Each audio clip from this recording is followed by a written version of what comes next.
will... G'day guys, we will start in just 1 minute. Let people get their cup of tea and get settled in. So we will join in just a minute or so.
Okay, guys, I think we will get underway. Thank you very much for joining us on our quarterly webinar where we go over everything that has been done over the past couple of months. And then at the end of it, we also look forward to see what we've got in the pipeline coming up for our products. So without further ado, we'll get stuck into it. So firstly, we're going to have a poll come up where you can just type in free text what your favorite new FarmIQ feature is. So yeah, have a wee think about the things that we've released over the past few months and just type in there what you like seeing. And that gives us a good idea if we're on the right track or not. And that should just pop up on your screen. So firstly, a little bit of an agenda. So we will go through some introductions briefly. We're going to go through the new stock features, the new land features, our new people features, and then we've got a few other bits and bobs as well that we'll cover. So after we've gone over what we've done, we're going to look at what we're going to do with our product roadmap, and we will finish with a bit of a Q&A. So if you have any questions at all during this presentation, if you just click that chat button, it's in the top banner on the left-hand side of that banner. You'll see a little chat, looks like a speech bubble. So just click on that and type your questions in, and also say who you are, what role you have, and where you're calling in from the country. Okay, so I'll just get myself sorted here and we will get stuck into it. So firstly, who are we? So I'm Russell Mackay. I'm Head of Sales and Marketing. And I've got a sheep and beef farm, family farm, down here in Southland. And I've done an array of things in agriculture over the years. Next up, we've got Rebecca. Rebecca, do you want to introduce yourself? So hi, I'm Rebecca and I'm one half of the inbound sales and onboarding specialist team, predominantly looking after the South Island. So I graduated from Harper Adams University in 2016 with a Bachelor of Science Agri-Business degree. And then since graduating, I've added a few notches to my belt. So working as an agri-business consultant, genetic consultant, and having a variety of different on-farm jobs, predominantly in the dairy farming space. In more recent years, I've been involved more in the technical sales space before starting with FarmIQ in early 2025. At home in the Wairarapa, I live on our lifestyle block with my partner, where we finished building our home just before Christmas last year. We run an equestrian adjustment business and have now started rearing some lambs. We're also very excited to be expecting our first baby in a couple of months' time, so you'll be seeing a lot less of me whilst I'm away on maternity leave. Fantastic, Rebecca. And then next up, we have Libby. Libby, say good day to everybody. Yeah, good afternoon, everyone. I'm Libby, and like Rebecca, I'm the other half of FarmIQ's inbound sales and onboarding team, and I predominantly look after our North Island farmers. I have a background of sheep and beef farming, and I'm originally from Canterbury. However, I am now also in the beautiful Wairarapa, living on a sheep and beef hill property here with my partner. I also have a bit of dairy experience from my work during uni holidays and as a vet tech at a dairy-only clinic down in Ashburton, as well as the odd season calf rearing. I joined FarmIQ nearly 5 years ago, initially in the support team, then moved into account management, and now in the sales and onboarding space. Great. Thank you very much, Libby. Okay, let's get stuck into the nitty-gritty. So first up, we've got the new stock features, and Rebecca, you're going to be taking us through these. Yeah, thanks, Russ. So let's start this off with, in my opinion, the most exciting new feature that we have recently brought to FarmIQ, which is the horses feature. So you can now add horses as stock in FarmIQ. This is so great for our equestrian stud farms, racing yards, or even just to keep track of the horses that you have on farm. It's been so great for me in my equestrian adjustment business to keep on top of paddock movements, feeds, and recording any health treatments. You can also do everything that you can for other stocks, such as cattle and sheep. So that could be transactional activities, paddock movements, recording health treatments, recording any weights and supplementary feeds, just depending on which pack you're on. We also have a number of breed, age, and sex options for the horses that you have on FarmIQ. So if you'd like to make the most of this feature, then you'll have to select the horse in the stock options on the web. This can be found via clicking into the office settings, selecting your preferences, selecting edit, and selecting the animal types available on the drop-down list. The options include cattle, sheep, deer, goats, and now horses. Awesome. Thank you, Rebecca. We've got a few horsey people at FarmIQ, so this one's been quite a popular enhancement. Next up, Rebecca, you're going to take us through some grazing stock changes we've made. Yep, so another new stock related feature we have is the ability to now view your grazing off stock on the mobile app. So when you're wanting to bring them back onto the home farm, you can now do so on your mobile app by clicking the stock list, selecting the grazing off tab, and then clicking the bring home button on the stock that you'd like to bring home. You can also send mobs on your mobile to graze off farm too. So this is available in all of the FarmIQ packs. Great. Yeah, and like having this on the mobile is really handy, especially for those farms that they say they are sending their stock away for grazing, but it's going to one of their own farms. So, and a lot of this happens just with staff on the day. So really handy to have that on the mobile. And this is a bit of a beefier one, and we are going to dive into more details on this with its own webinar one day, but we have turned on the Datamars livestock integration, Rebecca. Yep, so the integration with Datamars has become a lot better. So just make sure that you've migrated from the old legacy platform in Datamars to the new Datamars livestock integrated platform and the Datamars Pro mobile app. So Datamars automatically transfers files at 9, 12, 2, 4, and 6 each day. However, you can trigger an update within the tag library in FarmIQ at any time to refresh the Datamars files.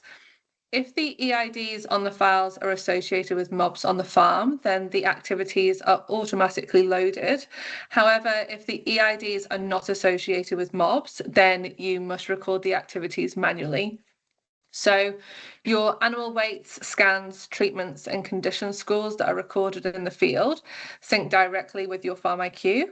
This allows you to analyze weight gain trends to make informed decisions on culling, feed, and breeding. The integration does not bring over treatment data, but the file can still be used when recording the activity. So within FarmIQ, you can access complete animal and mob history, including treatments, paddock movements, and feed records. So connect your Datamars to FarmIQ by turning on the external company access for Datamars in FarmIQ. This can be found under Office, Admin, Integrations, selecting Edit, and then toggling the Datamars access to on and hitting the Save button at the bottom of the screen. Great, thank you, Rebecca. And this one's been a long time coming, this integration. It's awesome to have Gallagher, Tapari, and now Datamars. So we've got all the big EID providers in there, meaning all your data comes across, no more Bluetooth, Wi-Fi, or cords. It just happens seamlessly in the background. So like I said, we're going to dive into more depth of this with a webinar with Datamars in the near future. And Rebecca, you're going to take us through some supplementary feed changes we've made. So you can now easily record feed outs from your mobile whilst you're out on farm.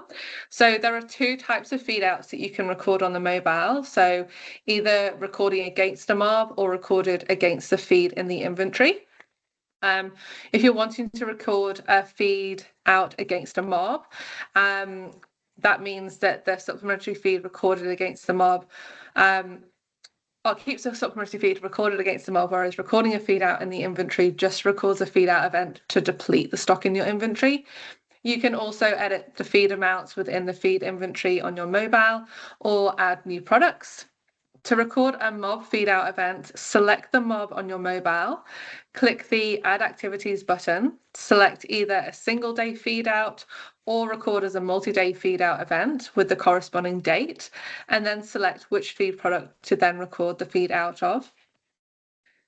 To record a feed out event via the feed inventory, click the tools on the bottom right of your FarmIQ app, select the feed inventory, and then select which feed you want to record a feed out event with, or add a new product to feed out. Great. Yeah, and having these two options means that you can run it whatever way you want. If you want to be up to date with what mob is consuming what, or if you just want to quickly update your feed inventory, you can do it either way. And of course, having to do it on the mobile is a no-brainer. Okay, thank you very much for that, Rebecca. And so now we're going to move on to the land features. And Libby, you're going to take over the reins here, firstly with some map features. Yeah, cool, thank you. And there are quite a few new land features since our last webinar, so I've got a bit to talk about. So first off, with the map features, we have been working on quite a few different features on the map over the last few months. And so last time we discussed broadcasts on the mobile app. So if you don't know what that is, it's essentially a tool to share your current GPS location with staff and specify whether there is an emergency or a task that needs attention, for example, like a stuck animal or a stuck vehicle, or something like a water leak, and staff can see the location so they can go directly to it.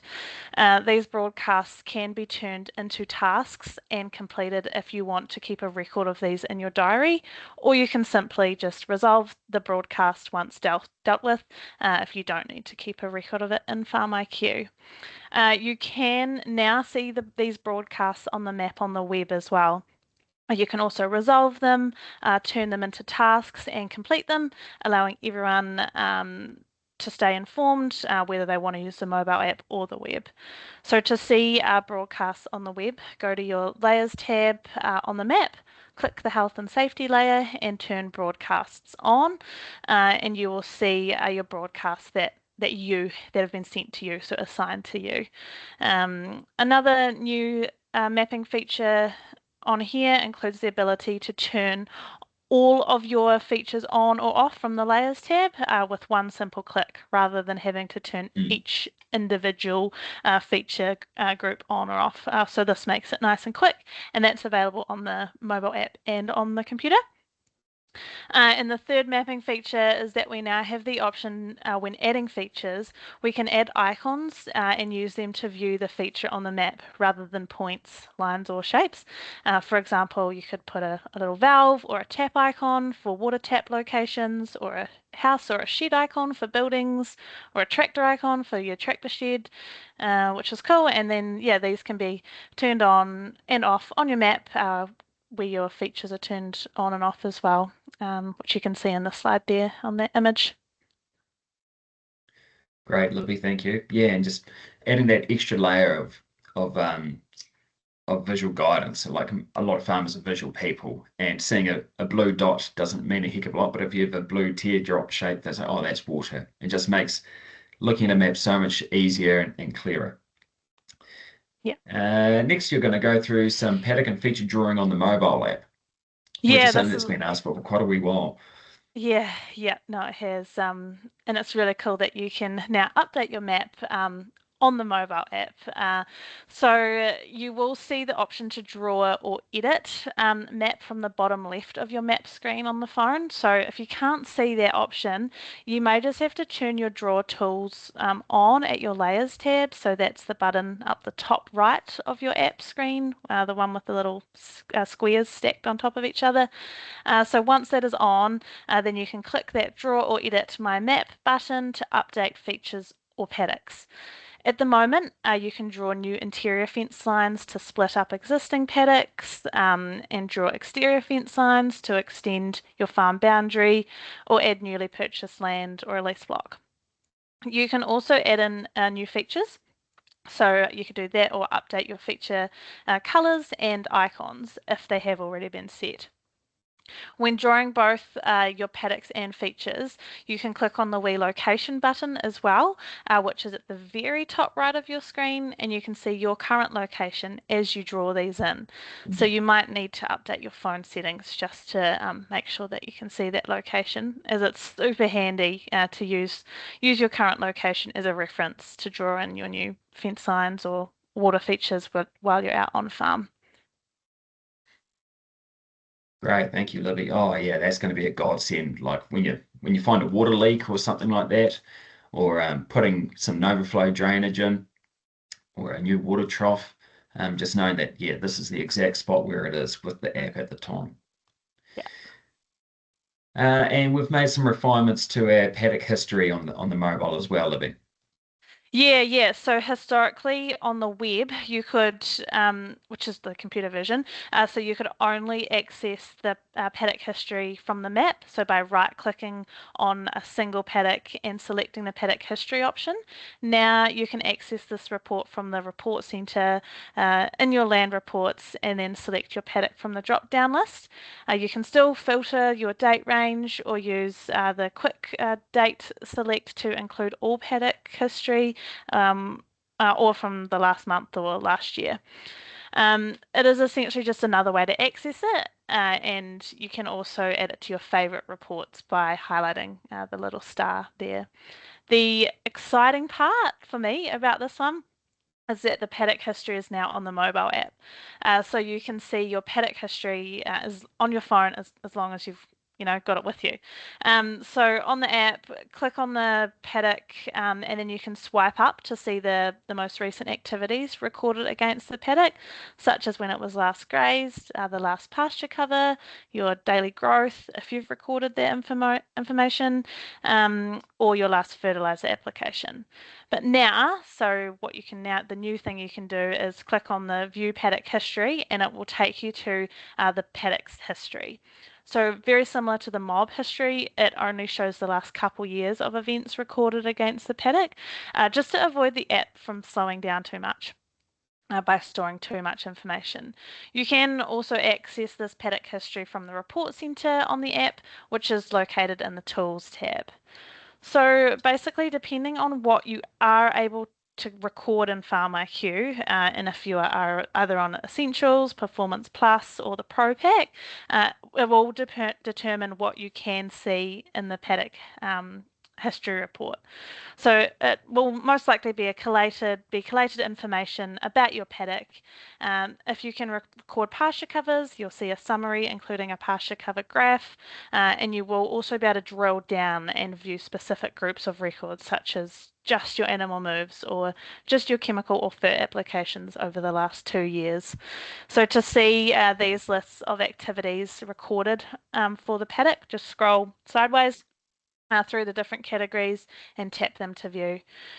You can view this out on farm to help with any decision making, but it does only work online.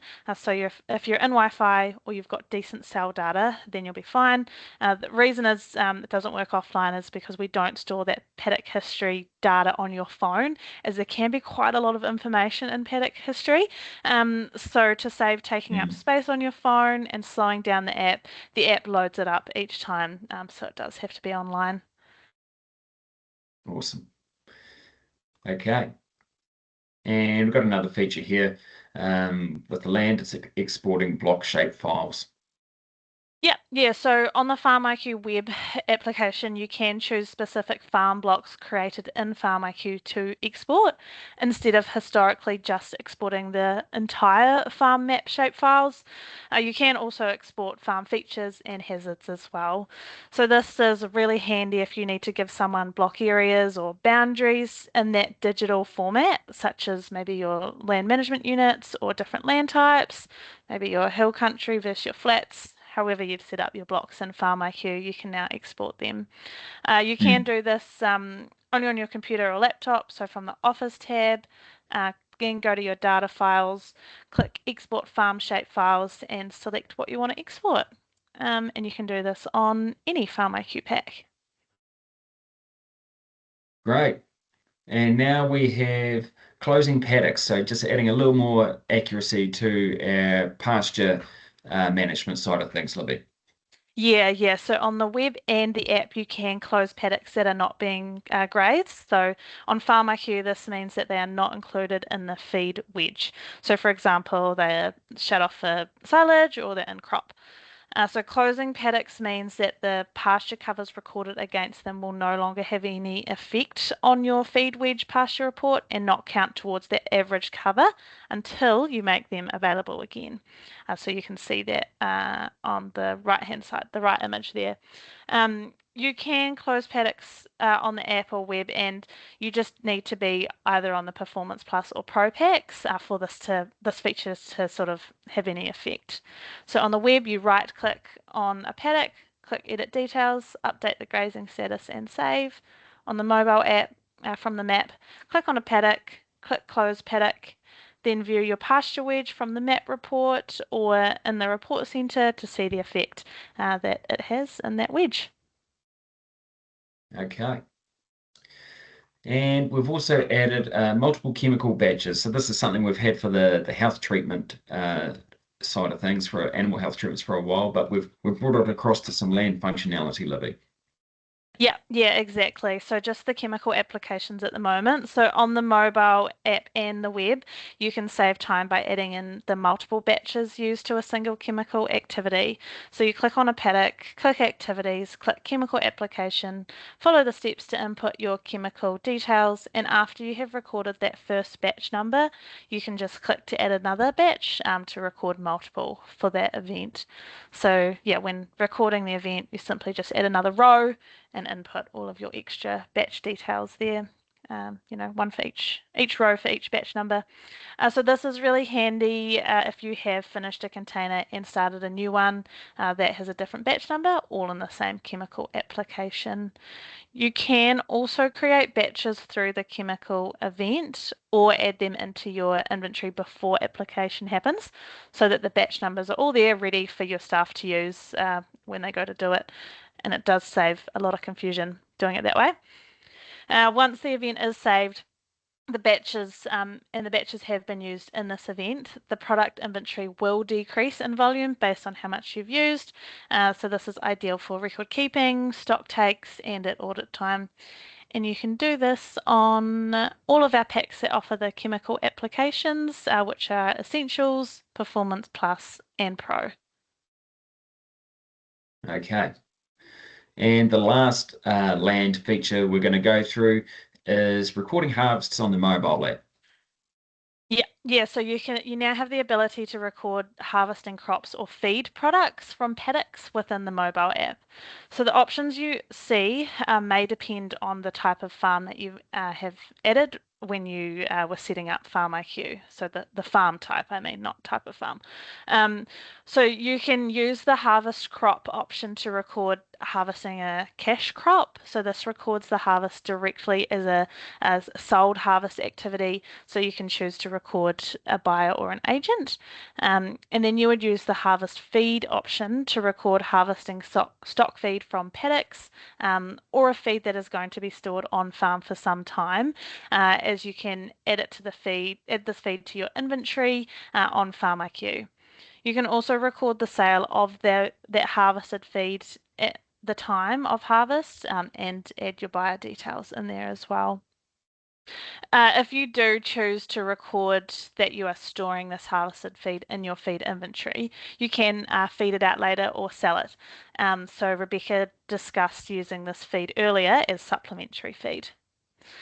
And to record harvest feeds on the app, select the paddocks that you are harvesting, click activities, select your harvest option, either crop or feed, fill out the feed details, and you can make a new feed or add it to an existing option, add in your storage location, ME, and any other details that relate to that feed. Great. Okay, Libby, thank you for taking us through the land side of things. I'm going to take over and talk about some of the people features. And just a reminder, if you have any questions, just pop into that chat and type away there, and we'll cover them at the end. So the people management side of things. So this has historically been something that you could only do on the web, and we have decided to bring some of that functionality into the app. So we have more features on mobile, meaning that you can update staff and contract information more easily whenever you need. So, let's say the bulky turns up, it's a new bulky driver, and you want to keep on top of your visitor registration and add them as a staff member. They're going to be coming at least twice a year. You can do that on the spot with your phone.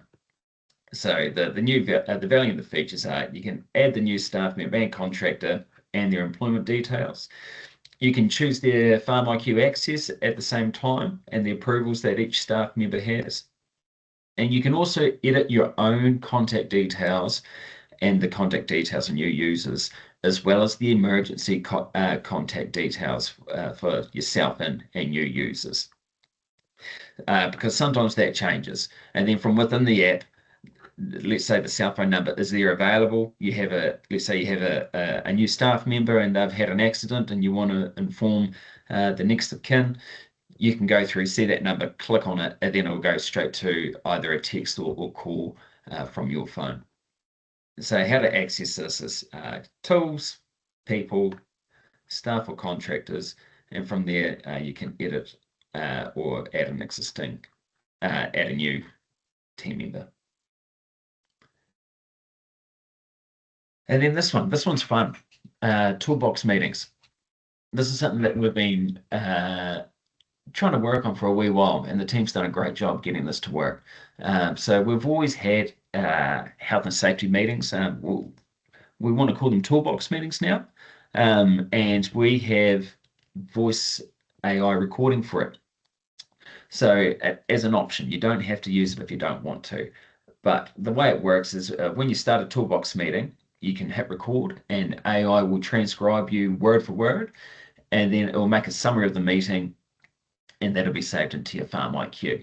And along the way, if you're mentioning existing hazards or incidents, it will link those into the Toolbox meeting.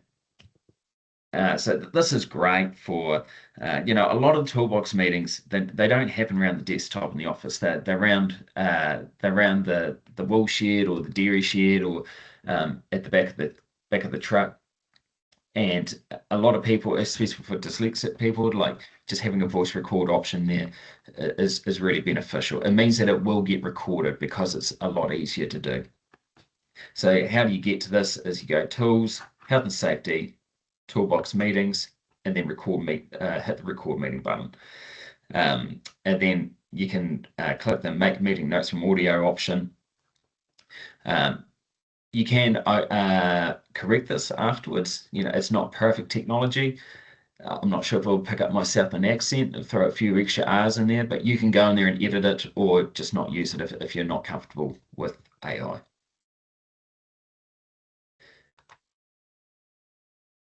And timesheets. So a lot of farms staff members, their timesheets are pretty consistent. So what we have done is being able to copy the previous week's timesheet and just use that for the current week. So this means that staff should be able to update their timesheets a lot more simple, meaning you're not having to hound them to get them updated so they can get paid. It's amazing how many farms complain about their staff not filling out their timesheets. You'd think the one admin thing that they would get done is the ability to be paid, but it's actually really common having to hound staff members to fill out their bloody timesheets. So if it's really consistent, they can just copy it from the previous week, and that'll come forward into this week. And how to do that is under Tools, go to Timesheets, and then click the copy button next to the date box.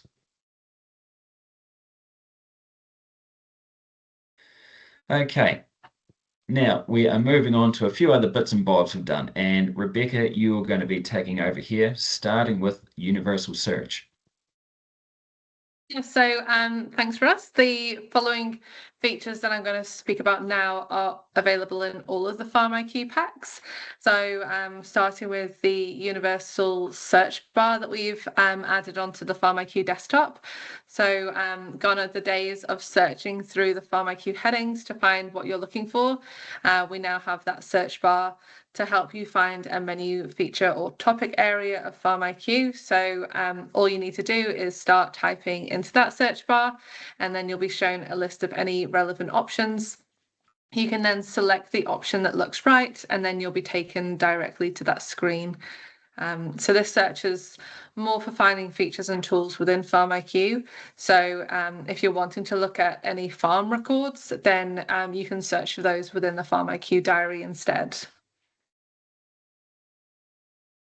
Fantastic. And it's just another way of trying to find the right part of FarmIQ. Like FarmIQ does a lot, and finding ways to navigate around the vast swathe of tools can be a bit tough. Sometimes it takes a wee bit of time to learn where it is, but on my phone, this is what I do. I just search because I can't locate any of the bloody apps. So bringing that functionality into here means that you can just find what you're looking for straight away. Yeah. And we've done some tweaking to our task notifications as well, Rebecca. Yeah, so you can now choose when to be notified about an upcoming task rather than just being automatically notified the day before. So you can now choose the day and time of the day to be reminded ahead of the due date. So when creating a task, you can click the Add Reminders button in the right-hand panel, and then choose a day and time that you want that reminder sending to whoever you're assigning the task to. You can also change the default notification settings within the desktop by selecting Office settings, the farm data settings, and then clicking Edit. You'll then see the task notifications options where you can select the preference before selecting Save. Great. And we also have something that will speed up the process of any issues people are having with the app. Rebecca, do you want to take the people through that? Yeah, so we've also brought out a handy feature where you can report an app issue straight away from your mobile. So this allows us to get more accurate information for bugs so that we can get the issue looked into quicker. So when reporting an issue, you can include what the error was, where it happened, and add any specific steps that cause the issue to occur. The more information, the better. So to find this feature, you select the tools icon and then hit the report an app issue, and then submit after filling out any relevant details. So this takes out the step of needing to call our support team or needing to email us. So once you submit the issue, it will come straight through to our support and development team for fixing. But please note, by reporting an issue, it doesn't mean the issue will be resolved straight away. Some bugs are easier to fix than others, and sometimes bugs may be caused by external factors such as your mobile device, service, or it might have just been a one-off glitch. We do always strive to get bugs fixed as fast as possible, but yeah, please allow some time after submitting an issue before it gets fixed. Or alternatively, if you notice the issue has gone, feel free to also reach out to us to let us know. Yeah, I really encourage farmers to use this functionality because it'll speed up the process a lot. If anybody's called our support team with a bug, you'll know that's one of the first questions they ask is, are you Android or you Apple, or what make and model's your phone, were you in service, Wi-Fi? all those sort of things. And so using this, it can bring some of that information straight away, meaning that we're not having a back and forth, and the problem gets fixed sooner. Okay, thank you very much, Rebecca. And I'm going to take us through a couple of things that's coming up. Yeah, and just another reminder, if you have any questions, pop them in that chat and we'll get to them very shortly. So, some things in the mobile roadmap. So first, you've got some things in progress. So we've already talked about multiple locations on tasks. So that's for the mobile and web. Also setting a task to a paddock, so associating a task directly to a paddock. That'll just make tracking of what's happening where a lot easier. We've got the individual animal list on history coming through for both web and mobile, and then the body condition scores in the mob history as well. So all of those things are coming on through. For future plans, so more work on editing the map from the mobile, so removing fence lines, editing paddock details, names and areas, things that have historically only been done on the web, just bringing more of that kind of functionality to the mobile.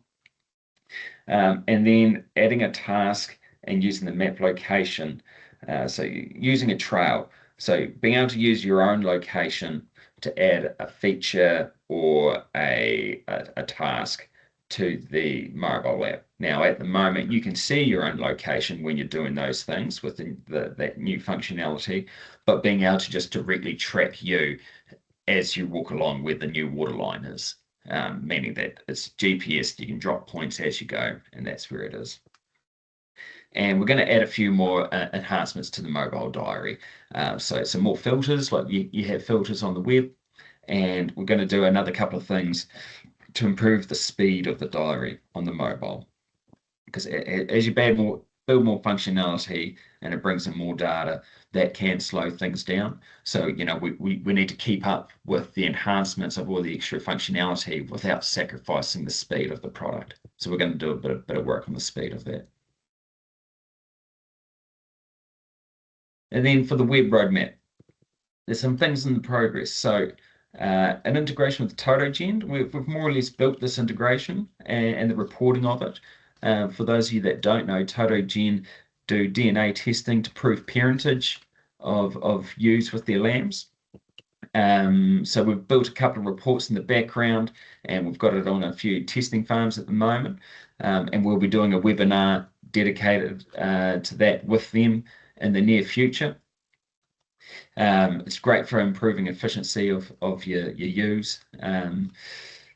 Next up, we've got the Mind integration. This has been something that's been coming for a wee while. So our teams agreed to it a wee while ago, and currently we're going through user cases and actually looking at the engineering of both systems to see how it would work and figuring out what data goes from Minder to FarmIQ and what data goes the other way from FarmIQ to Minder. But we're actively working with them at the moment. The next thing that's next in progress is a dairy data input sheet to send information to FarmX DSM. So DSM is our dairy systems monitoring pack with FarmX. It's run by consultants. And there's groups all around the country that use this software to use in farm discussion groups and consulting groups so they can compare farm performance. And at the moment, it's a bit of a manual process to get all of that weekly or monthly data to the consultant. So we're building a dairy data input sheet within FarmIQ, and then that will be able to push the information to the consultant, to FarmX, update the FarmX modeling. Now, this could be, this can suck the data from FarmIQ to this dairy input sheet, and then you approve it before it gets sent off. Or if the recording's not quite accurate, you can override it before it gets sent off. So yeah, a bit more work to be done there, but we're working with our consultants at the moment to get that out the door. The future plans. We've got integrations down here. So we've got Hill Labs for soil tests, precision farming, which is for fertilizer spreading, proof of placement, Farm Engage, which was Vantage, Trimble, whatever name you want to use for the same thing. We've been talking to Avco about a kill shed integration. And lastly, we've got the AIMA for the pasture covers integration. Now, in terms of these, when it comes to integrations, it's hard to put a time frame on them because you're not just relying on your own resources and product roadmap, but the same thing for other businesses. But we're actively talking to all of those bullet points there. We just don't know when exactly it's going to happen. Okay. Time for a bit of Q&A. So let's see what we've got here. Have we got any questions that have come on through? Is it possible to set a past date and see where stock was located at that time? And I see, Tina, you've already answered that. Thank you. We don't have a map-based report for that. The mob history report gives you all the activities recorded against those animals. Thank you very much. And we'll see if we've got any other questions that have come through. Is there a time limit on Toolbox meetings? Yes, there is. Yes, there is. So for the voice AI meetings, it's 30 minutes. 30 minutes is the maximum. In all honesty, you probably don't want your Toolbox meetings to go over 30 minutes anyway. The next question, can you add multiple batches of ferret like you can chemical? I presume that means on the mobile. Not yet. On the web you can by adding multiple fertilizer products. But yeah, that's a feature yet to come, using multiple batches of fertilizer. Do you need to pay for a Datamars platform integration? So no, you don't. The reason why the Datamars integration has taken a wee while to come on through is we were waiting on Datamars to build their new app, which they've done. So you don't need to, as a Datamars user, you don't need to pay for that new app, but that new app only works with their latest gear. So if you have a really old head unit, it won't work with that app. Now, we've had some team members say that there's possibly a workaround for that, but you'll have, if you do have really old gear, but you'll need to talk to your Datamars rep about that. I'm not sure exactly the ins and outs of that. Have we got any other questions there? Can't see any in the chat there. No. Okay, well, let's have a quick look at the poll.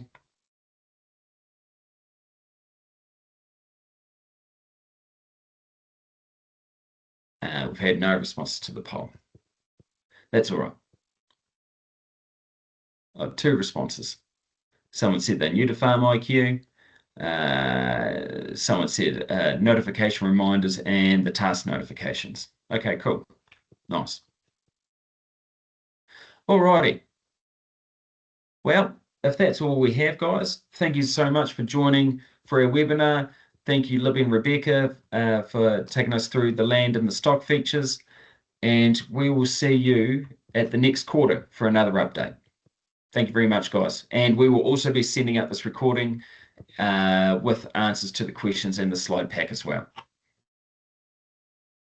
Cheers, guys. Have a good weekend. Thank you.